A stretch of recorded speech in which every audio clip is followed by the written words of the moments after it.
London থেকে একজন মুফতি এসেছে, জানেন তো আপনারা? আসার পরে উনি নির্ধারণ করছেন কে মুসলমান থাকবে আর কে বিধর্মী হবেন। ওনার বক্তব্যের মাধ্যমে উনি ইসলামের ইতিহাস পরিবর্তন করে দিচ্ছেন।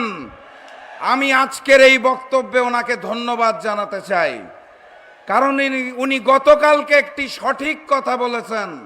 উনি বলেছেন 5 তারিখের পরে একটি দল নতুন করে জালেম হয়েছে যারা গুপ্ত ছিল। উনি সঠিক বলেছেন, আমি ওনাকে ধন্যবাদ জানাই। ট্রান্সপারেন্সি ইন্টারন্যাশনাল বাংলাদেশ টিআইবি একটি রিপোর্ট দিয়েছে। তারা বলেছে 5ই আগস্টের পরে বাংলাদেশে 600টি রাজনৈতিক সহিংসতা হয়েছে, যার মধ্যে 92% জন্য দায়ী, অর্থাৎ 550টি রাজনৈতিক সহিংসতার পিছনে দায়ী এই বিএনপি।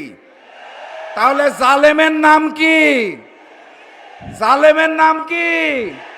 আর আমরা সকলেই জানি এই লন্ডনী মুফতি গত 17 বছর লন্ডনে গুপ্ত ছিলেন। অতএব উনি সঠিক বলেছেন, নতুন করে যেই জালেম বিএনপি সৃষ্টি হয়েছে সেই বিএনপিকে 12 তারিখ আমরা লাল কার্ড দেখাবো।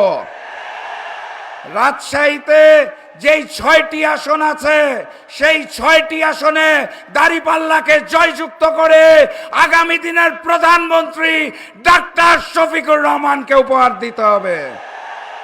তার আগে গণভোট আছে, ভুলেন নাই তো? গণভোটে গণভোটে গণভোটে আবারও দেখা হবে বিজয় আপনাদের সাথে। বিজয়।